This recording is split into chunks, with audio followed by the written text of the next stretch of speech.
Hello and welcome to News Central TV. I'm Dashen, Usman. Top stories this hour.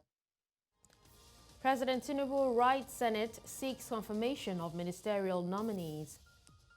Lagos school expels students whose father assaulted teacher. Chinese gold mining sparks outrage in East DR Congo. Details shortly.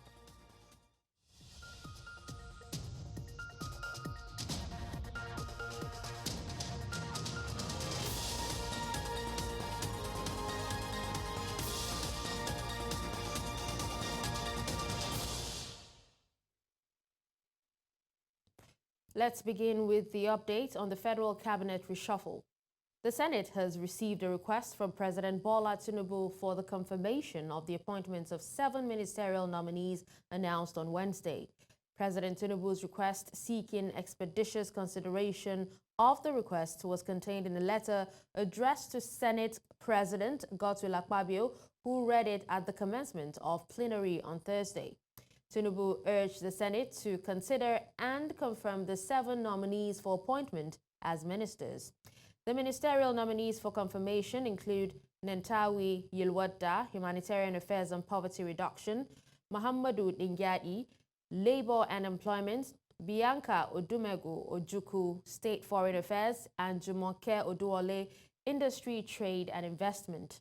Others are Idi Mukhtar Meha, Livestock Development, Yusuf Atta, State, Housing and Urban Development, and Suwaiba Ahmed for State Education.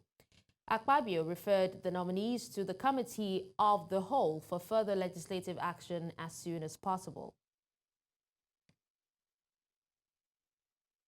In a related development, President Bola Tinubu has dissolved the Niger Delta Ministry and the Ministry of Sports Development. The decision was announced today by the presidential advisor, Bayo Ononuga, following a Federal Executive Council meeting in Abuja. A newly created Ministry of Regional Development will now oversee all regional commissions, including the Niger Delta Development Commission. Meanwhile, the responsibilities of the Ministry of Sports Development have been transferred to the National Sports Commission, which will now handle all sports activities in Nigeria. Also, the Ministry of Tourism has been merged with the Ministry of Culture and Creative Economy, creating a single entity to streamline operations in both sectors. The President has approved the immediate implementation of 8 far-reaching actions to reinvigorate the administration's capacity for optimal efficiency, pursuant of its commitment to deliver on its promises to Nigerians. The 8 actions approved by the President include: 1.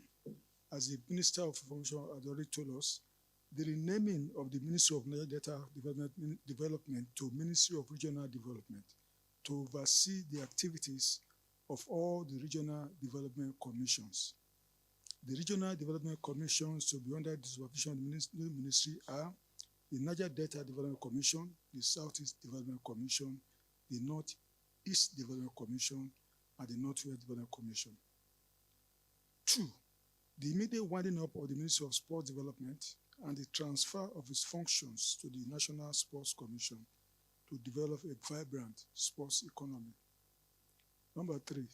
The merger of the Federal Ministry of Tourism and the Federal Ministry of Arts and Culture to become Federal Ministry of Arts, Culture, Tourism, and the Creative Economy.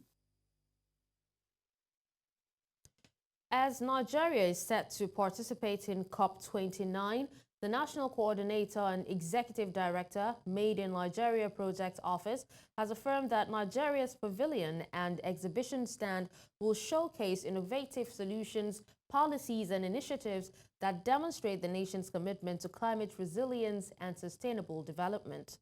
Nwabweze George, while speaking with journalists in Lagos on the World Climate Change Summit slated to hold in Baku, Azerbaijan from November 11 to 22, said that the summit is an opportunity for organizations to showcase their commitment to climate action at the Nigerian Pavilion in the Green Zone. He said that the objectives of Nigeria's participation is to showcase Nigerian-made climate-friendly technologies and innovations. Nigeria is all about how do we showcase, exhibit, and show the world what Nigerians are made of, and other things Nigeria can be made, and other things you can also get from Nigeria. It's like made in Britain, it's like made in China, it's like made in Ghana, it's like made in Germany. When you say Mercedes-Benz, they say Germany. When you say Apple, they say America. So what can they mention and they say Nigeria? That's all about the vision, the mission, the objective of what Made in Nigeria is all about. We are also not looking at speakers from only Nigeria. We are looking at speakers from different places. I'm sure that the office is already contacting Okonjo-Iweala, Tony Eluelu, because they are the business people in Nigeria, and a whole lot of business community from Nigeria who also not only showcasing their business but also discussing the issues of climate change in terms of policies that. Let's head to Kogi State, where a severe flood has submerged 9 out of the 21 local government areas in the state located in the north-central region of Nigeria. The disaster has forced residents to evacuate their homes, which many seek refuge in designated camps set up for displaced persons. The flooding, which has affected hundreds, has been attributed to continuous heavy rainfall and the overflow of major rivers. Now, we're being joined by our correspondent, Joshua Imarai, who is in Kogi State monitoring the situation. Hello, Joshua. Where are you at the moment and what new information do you have for us?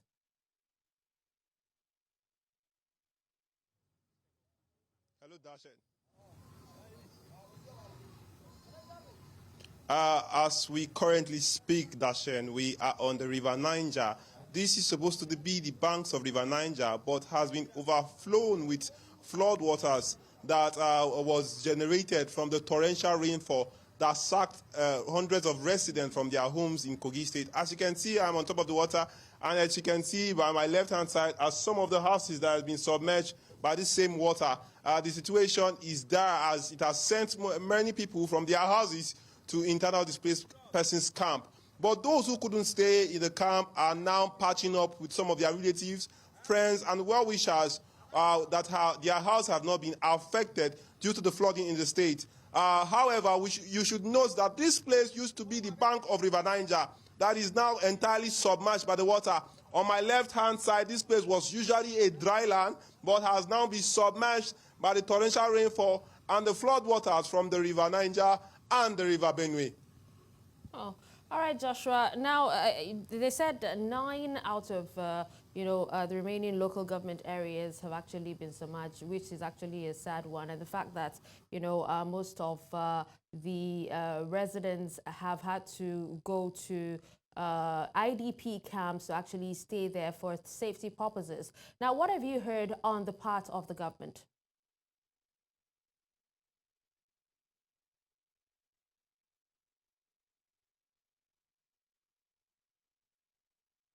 Well, we are yet to establish communications with the government, but however, we spoke to some of the officials from the SEMA who declined speaking with us and stated that the only person that is authorized to speak with us from that of the emergency response team is the executive secretary of the SEMA. However, it is noteworthy that some of the residents of Kogi State in particular who are taking a refuge in this IDP camp have highlighted a number of situations that are affecting them, one of which is the poor conditions of this IDP camp. What we noted earlier was that most of them took to the IDP camp without their personal belongings, and they've been subjected to the most dire situation as ever. Some of them brought mats, some of them brought sack bags. There is no mosquito net in that area. That place is a free-for as they could be infested with malaria. Several mundane situations. And according to what we heard, the governor came earlier and distributed food items to them. But there seems to be abnormalities concerning the distribution of some of those materials. So that is what we know for now. All right, so Joshua, what abnormalities are you talking about? Because from what we're seeing, it doesn't look like, the government is actually involved. When you talk about bringing relief materials to people who are in need, we expect to see, all some of the things that you've mentioned from coverings, beddings and all that, and mosquito nets, even food, items and all that.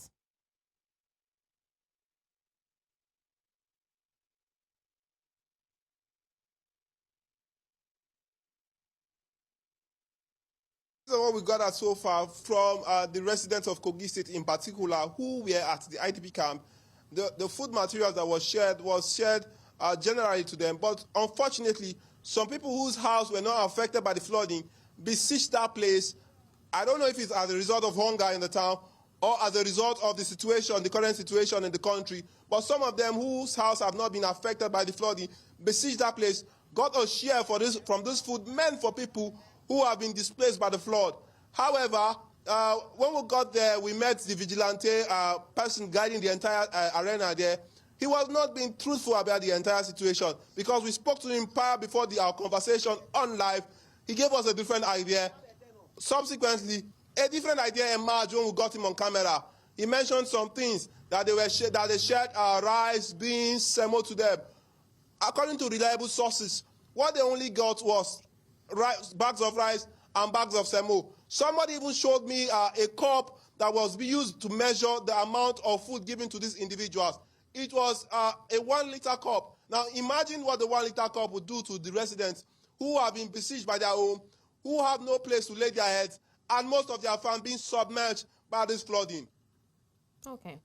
All right. I think would definitely have to reach out to you a bit later so you could give us an update, and we'd like to also know or would love for you to be able to reach out to government to find out what is being done, and if there's any updates, we'll definitely get that from you later. Thank you so much, Joshua.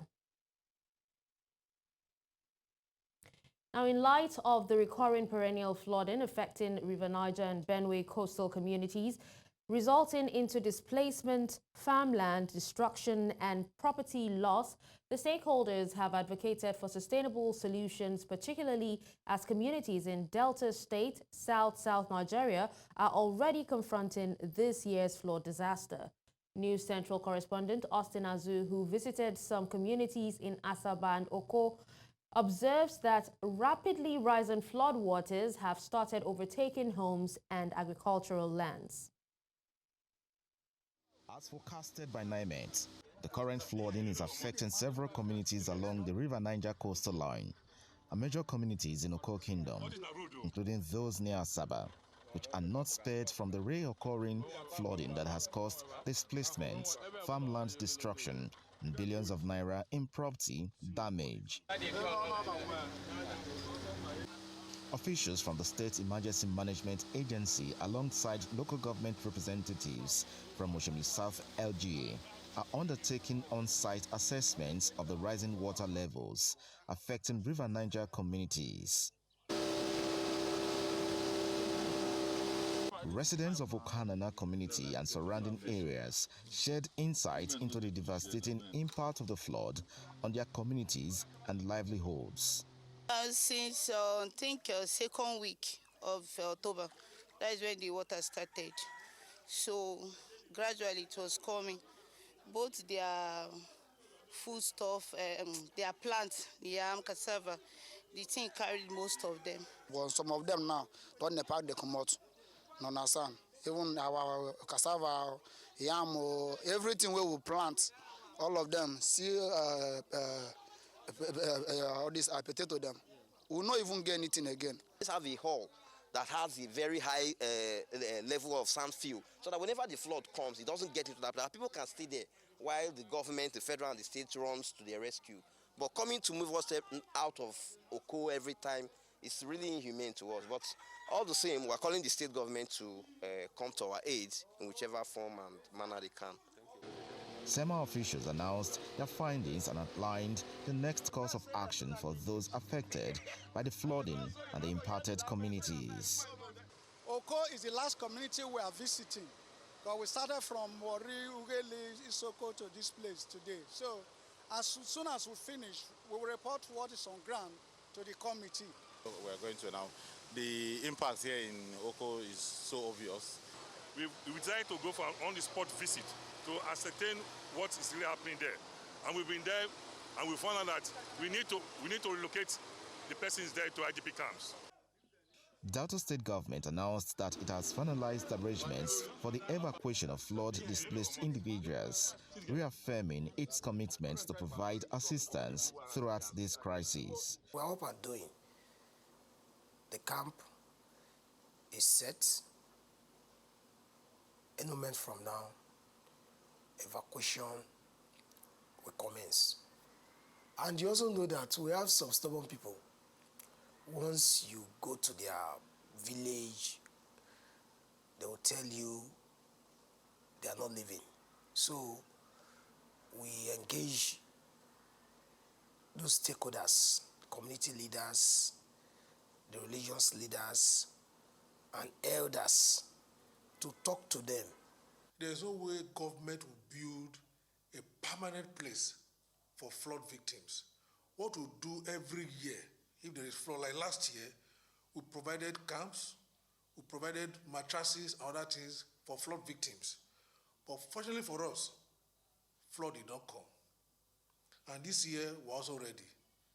We have provisions for lighting, we have foams. Like I said, we have all those things in place for them. As a government, we will not abandon our people. We will not abandon the flood victims. We identify with them, we ensure their safety, we also ensure their upkeep. This is Ogwafo Primary School in Asaba, the Delta State capital, one of the designated areas for the IDP camps in the states. As you can see, the gate is under lock and key. How soon is soon for government to activate this area to receive those displaced from their ancestral homes by the ravaging flood? Days ahead will tell. In Asaba, for News Central, I'm Austin Azu. Thank you, Austin, for that report. Now we'll take a break, and when we come back, we'll tell you how FEC approves $618 million loan for fighter jets ammunition acquisition. Details in a moment. Welcome back, and thank you for staying with us. Now, we have a guest to discuss on the administrative shake-up, where President Tinubu has actually dissolved the Niger Delta and Sports Ministries, and also, is seeking confirmation of ministerial nominees. And to discuss this, we're joined by political analyst, Dr. Sam Amadi. Hello, Dr. Amadi. Thank you so much for joining us at this time. Thank you. Good afternoon. Good afternoon. So please go ahead and tell us, Doctor, what was your initial reaction to President Tinubu's surprise cabinet reshuffle? Well, I was slightly surprised because I had expected that perhaps it won't happen. We have been told this will happen during the independence period, but it didn't happen. So I was surprised that it finally happened. But again, the act itself, the number of ministers removed, significant. But really, those ministers probably didn't perform anyway. But we expected more jigging of the frontier ministries. But is that what you security believe? that has failed. Dr. Amadi, is that what sorry? you believe, that the ministers did not perform? Yeah, my view is that those ministers, look at, for example, education has been full of contradictions around policy. So clearly, it wouldn't say they have done very well. If you look at the women affairs, clearly controversy here and there. People even said she should be relieved of the trauma that she's going through. I mean, she's just not fit for it. If you look at sports, I think we should have a minister of sports, and the minister has not done well because sports, we failed in the Commonwealth. We didn't even get the last Olympics, not even a week. Okay. And the Super Eagles has had crisis upon crisis. In a sense, yes, most of the people relieved did not perform. But again, they are not central to the economic and the security agenda policy of the government. So I would think that maybe Mr. President would be more radical in looking at the economic drivers or the ministries and persons that have the economy. But again, those guys are more interested politically. So yes, significant change administrative wise. But the impact, we'll wait and see whether it can change the quality of governance. I don't think that those ministries relieved and people have transferred will change much the quality of policy implementation of this government. I think they need to do more radical surgery with policy and also for the frontline ministries and parastatals. All right, Dr. Amadi. Now, how do you think that this reshuffle will reshape Nigeria's governance structure and also its decision-making process?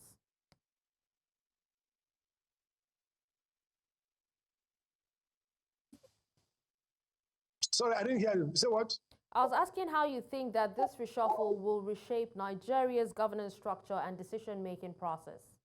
Hello? Can you hear me, Dr. Amadi? Well, if I got you right. Okay, hear you now. Yes, go ahead. All right, so I asked, how do you think that this reshuffle will reshape the structure, that's the governance structure of Nigeria, and also its decision-making processes? I don't think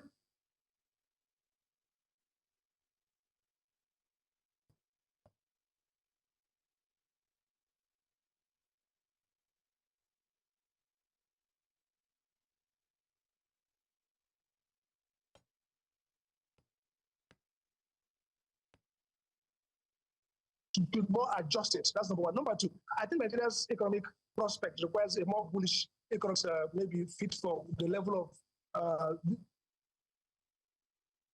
policy leadership require. And thirdly, I think that we need perhaps rethinking the policy, the direction of government. For example, maybe the government should be more inclusive. There's political crisis that's for a much more expanded governing team, more inclusion. I'm more concerned with governance. So there's need for fundamental changes that will complement what I do. Again, the issue of the cost of governance, the Auta committee, we've not seen much done there. And we expect the government should come out clear with a more streamlined position on the Auta report. We don't want to resize ministry or not. So these changes of Niger Delta ministry into a regional ministry, it's like -1+1. The president also created a new ministry of livestock, which may make sense. But again, we are not dealing with cost of governance. We want to see a much more radical and structured review of government that will enable the president achieve a different outcome than the one we are getting now. So yes, significant changes, but not enough to change direction and quality of government. All right, well, thank you so much, Dr. Amadi, for speaking with us. Thank you so much. Now to security matters. The Federal Executive Council has approved a $618 million loan for the procurement of 6 fighter jets and ammunition for the Nigerian Air Force. Now, this was announced by the Minister of Information, Mohammed Idris, after the FEC meeting presided over by President Bola Tinubu. In addition, 740 billion naira has been allocated for the Abuja-Kano Road project. Idris also revealed approvals for Nigerian customs contracts and tax agreements with China and Botswana.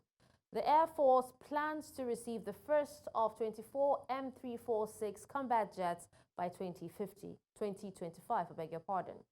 Now, additionally, a Creative Economy Development Fund was established to boost Nigeria's creative sector, allowing creatives to use intellectual property as collateral for funding. Some suspected criminals have been arrested and paraded for different offenses in some parts of Plateau State. This was made known when the State Commissioner of Police, Emmanuel Adesina, paraded them before journalists and members of the public. He added that as soon as investigation is over, the suspects will face prosecution. News Central's Chizoba Nyongwe has more on this. In recent time, Plateau State has been relatively peaceful without reports of violent attacks in some parts of the state. However, recurring activities of criminals have continued. Among them are criminal conspiracy, unlawful confinement of people, child trafficking, and internet or cybercrime, popularly known as Yahoo Yahoo. Parading the suspects at the police headquarters in Jos, The commissioner said a set of youth between the ages of 25 and 30 years old from Angwan Rukuba area of Jos, upon interrogation, made confessional statements after their arrest with locally fabricated rifles. They gave confessional statement, which was recorded under words of caution. Meanwhile, investigation is still ongoing for us to recover all the weapons they have sold out to criminals within the state. Action is ongoing on this, and I believe we are going to run all the criminals and recover all the weapons. As if that was not enough, another suspected gang of internet fraudsters, including 2 brothers and 12 other members, were arrested. 2 brothers, one Ate Anthony Idoko and Daniel Idoko, conspired among themselves to traffic young boys who have just graduated from secondary school to a secluded residence. They locked them up, seized their phones, and shown them how to defraud people via cyber-related frauds. These women, a pregnant mother of 5 and another mother of 3, are here in connection with child trafficking of these 3 children between the ages of 8 and 3 after they were taken from Jos to Suleja in Niger State, where they were arrested. I don't know that she stole the children. But you said you know her. I know her. If you know her, you should know whether they are her children or not. That's what I'm saying. She says it's her children. This report that brought you here, what can you say about it? I'm sorry. I don't know that the thing will happen like that.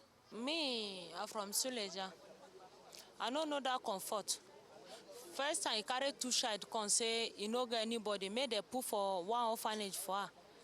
He come with his friend.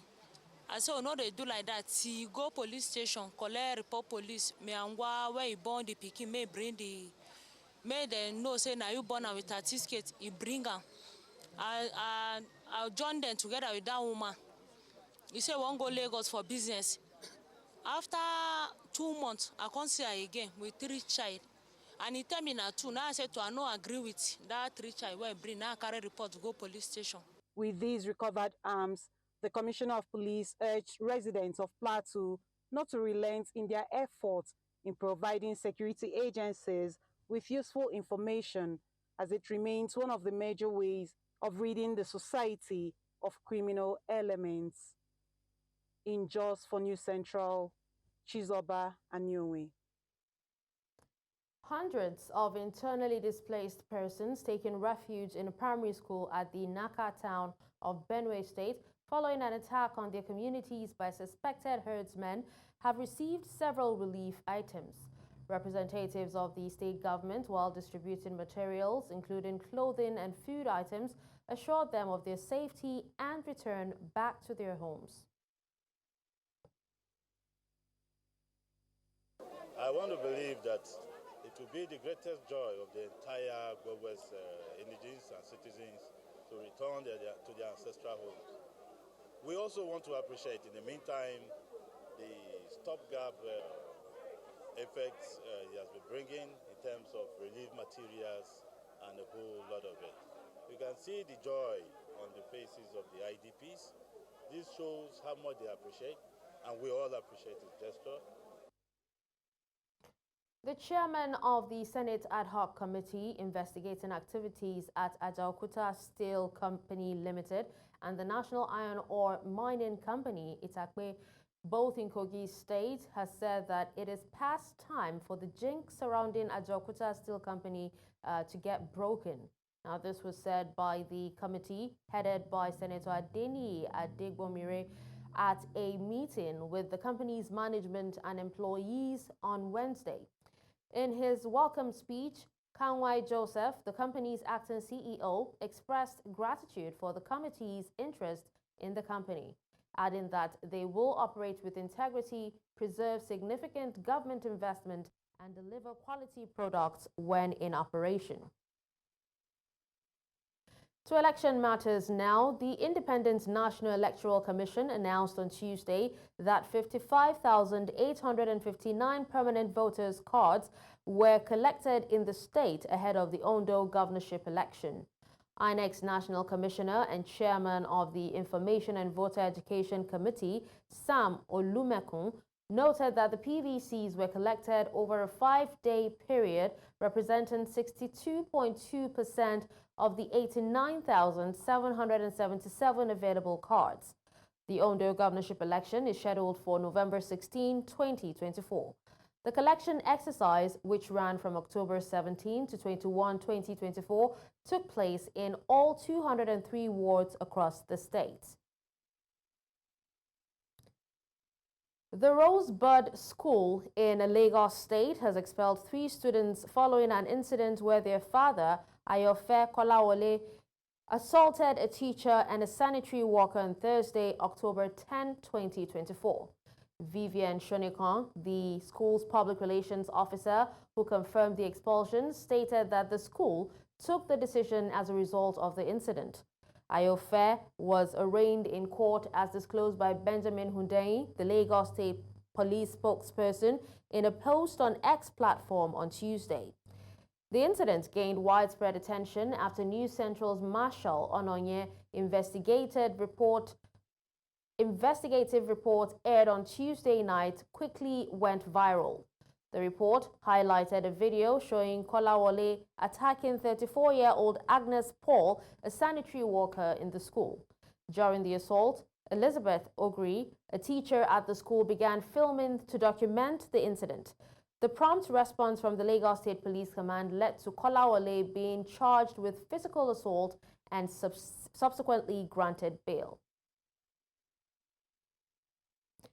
Away from that, and following a successful retraining program, several exemplary teachers in Benue State have been gifted smartphone tablets to aid their teaching efforts. These tablets are proven to be valuable as educators utilize them to access online resources, improve lesson planning, and foster interactive learning environments. News Central's Umari Kirawa follows up to some of the schools in Maiduguri where benefiting teachers deploy the technology. Victoria Ndribita, the biology teacher at Government College Maiduguri, in the early hours, began teaching senior secondary students the nervous system. Whenever I need anything that looks so technical or something that is very difficult to access, maybe in textbooks and other materials, I can just use this Samsung tab.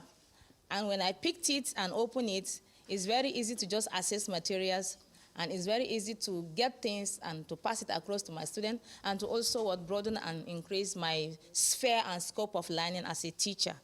Hundreds of teachers in Borno State who distinguished themselves in a retraining exercise benefited from the free smartphone tablet, which they now use to gain access to more resources on the internet. You need to be in the Education Resource Center to see how happy teachers were. For the first time, we had a training that, due to the training, or should I say after the training, we were given the tablet because we excelled to a certain level, which is the black belt level. So we thank them very much, and we hope it will give us easy access to e-books and other trainings. As these educators incorporate technology into their teaching process, they are paving the way for improved student engagement and learning outcomes, reflecting a positive shift in the educational landscape of the region.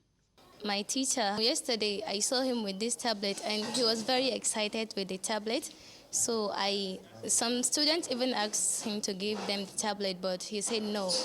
If you know how I suffer to get this tablet, you would like to say this. Teaching process, especially after insurgency and the recent flood, I think the government should look into the teachers' welfare seriously, because a teacher cannot be in a class and thinking of what's happening at home. Sometimes if you want to access something either in the Google or in the Chrome, you will see network misbehaving. That is a major challenge. The technological initiative not only acknowledges the dedication of the teachers, but also equips them with the necessary tools to enhance their research and teaching methods. In Maiduguri for News Central, Umaru Kirawa.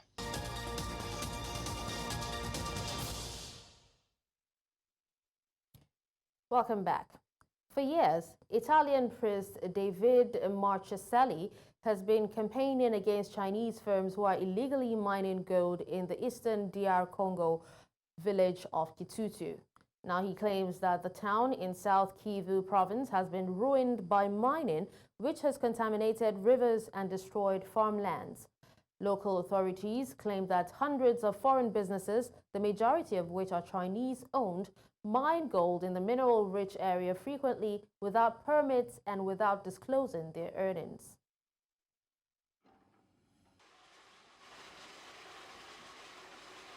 Ces sociétés exploitent au moins 100 kilos d'or par mois, par société, selon les enquêtes, 100 kilos.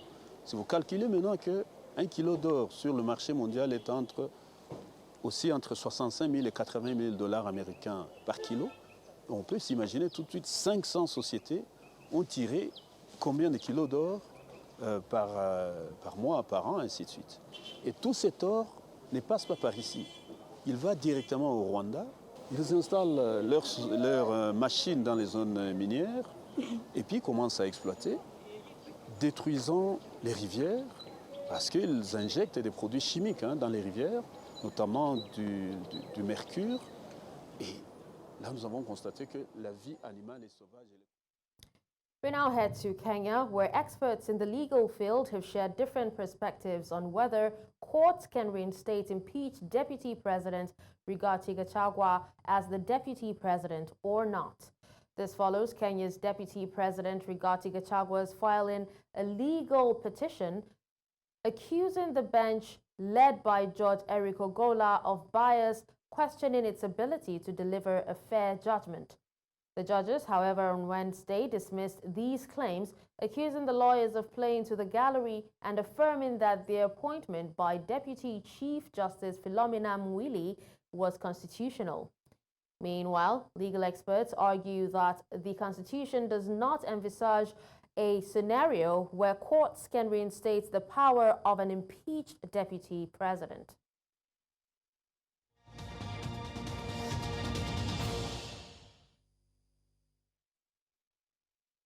In other news from around the world, Turkey said it launched strikes on Kurdish militants in Iraq and Syria after blaming them for an attack that killed 5 people at a defense firm near Ankara.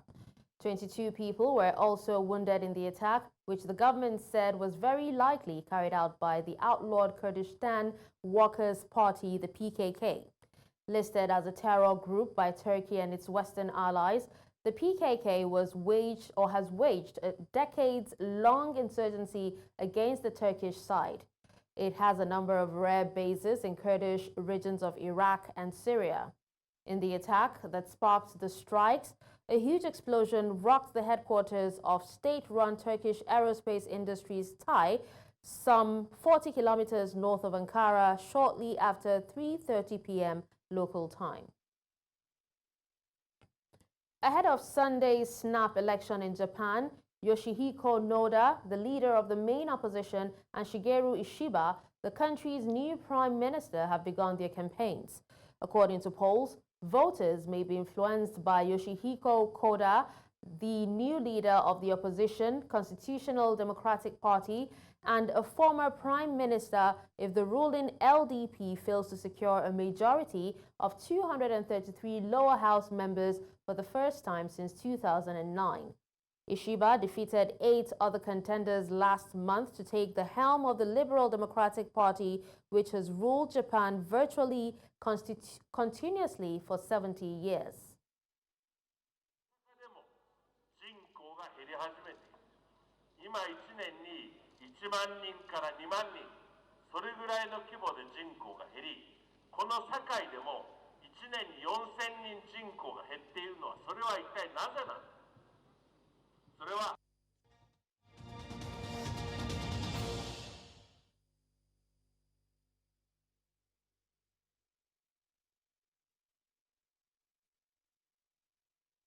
In business, the World Bank says the global agriculture and food system can do more than just feed a growing population. It holds immense potential as a driver of growth and job creation. Now, this was disclosed by its president, Ajay Banga, at the World Bank Annual Meetings 2024. However, to unlock this potential for the long term, the agri-food system needs to prioritize nutrition, climate resilience, and halting environmental degradation. Decades, we've spoken about the potential of agribusiness and the role that agriculture plays in shaping the future of food security, of nutrition, of growth, and of employment. Second, new tools have come to light for de-risking, which are opening doors for the private capital to flow into the agricultural sector. We've seen credit guarantees, first loss facilities, and insurance instruments to help make lending safe and more commercially viable for the private sector. President Bola Tinubu has executed a significant cabinet reshuffle, appointing 7 new ministers, dismissing 5, and reassigning 10 others, as announced by a presidential spokesman. Now, key positions such as finance, defense, and national planning remain unchanged, while the Ministry of Niger Delta Development has been renamed the Ministry of Regional Development.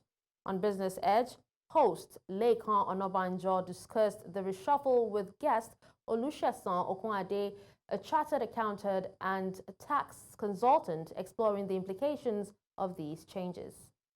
I received this reaction with cold feet, not expecting so much to come out of the reshufflement. Why do you say this? We have said it times with our number that it's not about individual. It's about having a system and a structure. And if in the last 16 months of this administration, we failed to have a structure that works, what we will see with the introduction and reassignment of several people coming on board is to reinitiate the process and take another 16 to 18 months again, trying to see what is applicable to what they can do. I'll take a typical example from the reassignment of this ministry, the Minister of State for Health, moving to Ministry of Education. We've seen inconsistency in the minister that was sacked, but I asked myself, he's the new minister, is the man an administrator, is he an educationist who understands the process that is expected of us to do? You see, these are some of the things, if you ask me, I'm expecting. It's more of we having those who understand basic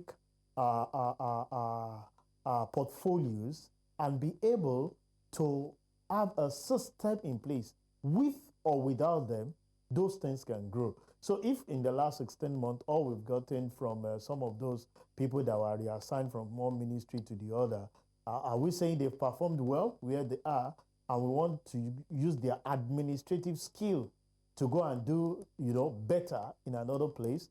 Or we are saying that let's just move them around and see the little that, and we recycle, and for the next 4 years, we have the same thing.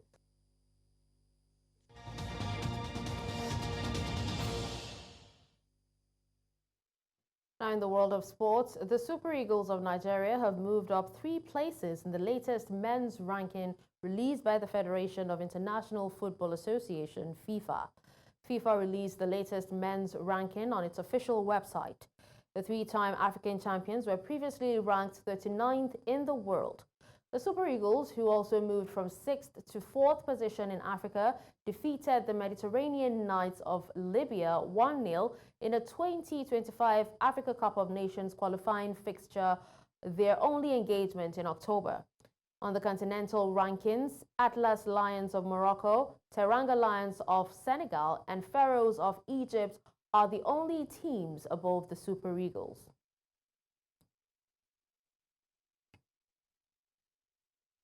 And that's all at this hour. But before we go, let's take another look at some of our top stories. We told you that President Tinubu has written Senate seeking confirmation of ministerial nominees. We also told you that Lagos School has expelled students whose father assaulted teacher. finally, you heard that Chinese gold mining has sparked outrage in East DR Congo. You can watch News Central live on DSTV channel 422, Star Times channel 274, Avo TV, and YouTube. Many thanks for watching.